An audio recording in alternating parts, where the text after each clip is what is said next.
नमस्कार दोस्तों, आज की कहानी है बहू ये तुम्हारा घर नहीं है। ताशी की शादी को 15 दिन हुए थे।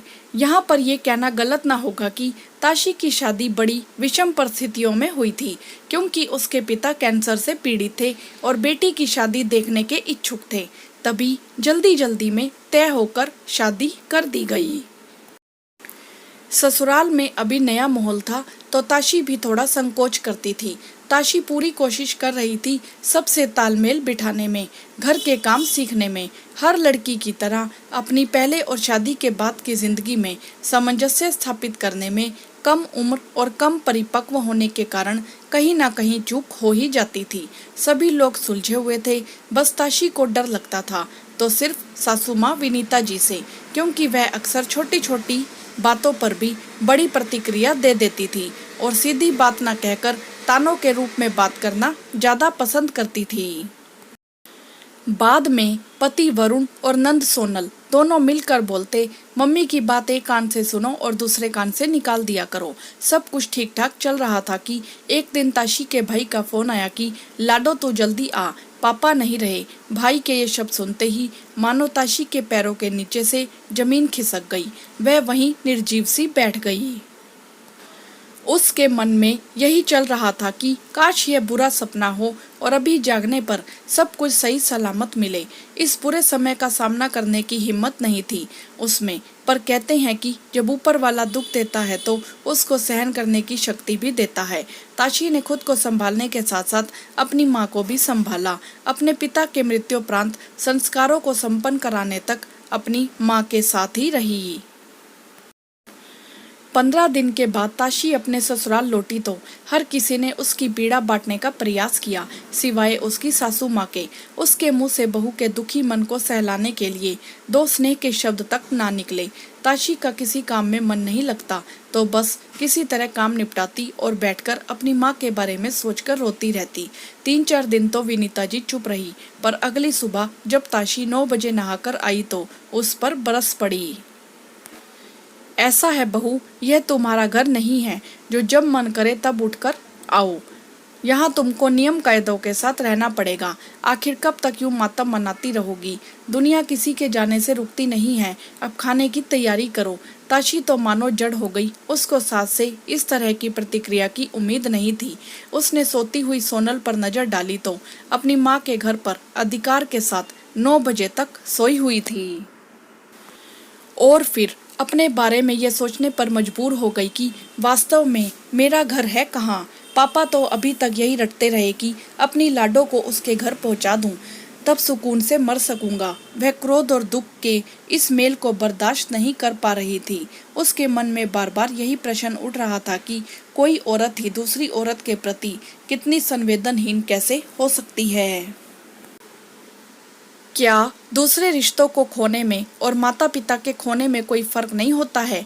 ताशी ने यह सारी बातें वरुण को बताई और रोते हुए बस इतना बोला कि अगर यही व्यवहार तुम्हारी बहन के साथ उसके ससुराल में किया जाए तो उन्हें कैसा लगेगा। मैं तो रोज सुबह जल्दी उठती थी, बस इधर जब से पापा नहीं रहे तब से जरूर देर सवेर हो जाती है, क्योंकि रात भर सो नहीं पाती अपनी मम्मी के बारे में सोचकर। इस कठिन समय में जब मेरा साथ मम्मी जी ने नहीं दिया तो अब आगे कोई भी उम्मीद करना बेकार है। वरुण ने अपनी आंखें झुका ली और यह बात सोनल को भी बताई। सोनल भी बहुत गुस्सा हुई। शाम को ताशी ने वरुण से बोला कि मुझे मेरी माँ के पास जाना है। मैं तो अपनी जिम्मेदारी समझकर अपने घर वापस आई थी, वरना माँ को इस हाल में छोड़कर आने का मेरा बिल्कुल मन नहीं था। पर अब जब पता चल ही गया है यह मेरा घर नहीं है तो कुछ दिन और बेटी का फर्ज निभा लूं। कम से कम किसी के काम तो आऊंगी। वरुण ताशी को छोड़ आया और रात में सारी बातें अपने पिताजी से बताई। उसके पिता ने बोला, बेटा अभी कुछ दिन बहू को उसकी माँ के पास ही रहने दो और इस समय कुछ मत बोलो। जब 8-10 दिन बीत गए तो विनीता जी ने बड़बड़ाना शुरू कर दिया। इतने अरमान थे मेरे, सब मिट्टी में मिला दिए इस लड़की ने। मायके से बस मतलब रखे है, अपने घर से कोई मतलब नहीं है। वरुण ने जैसे ही सुना तो तुरंत अपनी माँ के पास आया और बोला, मम्मी क्या अपने बच्चों के लिए माता पिता से ज़्यादा कोई प्यारा होता है? और अगर उन दोनों में से किसी एक का साथ छूट जाए तो क्या इतना सहज होता है इस दुख से उभरना? अगर ताशी ने कोई बदतमीजी की होती या फिर आपका अपमान किया होता तब तो आपकी नाराजगी जायज़ थी, पर कुछ दिन उसके देर से उठने से आप नाराज हो गई। मैंने खुद देखा है उसको रात रात भर रोते हुए।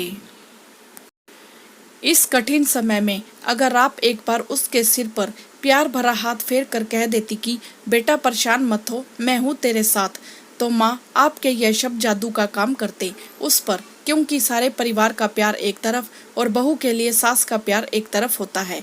माँ बेटे की बातचीत चल ही रही थी कि तभी वरुण के पापा आ गए और विनीता जी से बोले, मैं तुमसे सिर्फ इतना कहूँगा कि ताशी की जगह सोनल को रख कर देख लो और उसकी माँ की जगह खुद को रख कर देखो।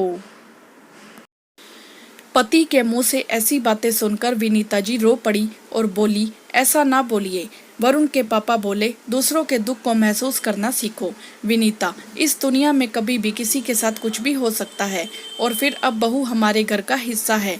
अगर आज उसके दुख में शामिल नहीं होगी तो कल को हमारी तकलीफ में वो मुंह फेर लेगी। बेटे से ज़्यादा बहू के साथ सामंजस्य होना जरूरी है, क्योंकि बेटे का रिश्ता खून का है और बहू स्नेह से जुड़ती है और एक बार जुड़ जाती है तो बेटे और बेटी से ज़्यादा जिम्मेदारी निभाती है, वरना जिंदगी भर उठा पटक चलती रहती है। विनीता जी ने फ़ोन उठाया और मिलाकर बोली, ताशी बेटा अपने घर कब आओगी? ताशी अपनी भावनाओं पर काबू ना रख सकी और फ़ोन पर ही रोने लगी। तो विनीता जी बोली, अच्छा तो 4 दिन मम्मी के साथ और रह लो, फिर अपने घर आ जाओ बेटा। ताशी धीरे से बोली, जी मम्मी जी जल्दी आती हूँ। पास खड़े वरुण और सोनल माँ का यह रूप देखकर खुशी से फूले नहीं समा रहे थे। उनके पापा अपने परिवार को समेटकर भाव विभोर थे। आपकी इस विषय में क्या राय है, आप हमें कमेंट करके जरूर बताएं। वीडियो को लाइक करें, शेयर करें और चैनल को सब्सक्राइब भी करें। धन्यवाद।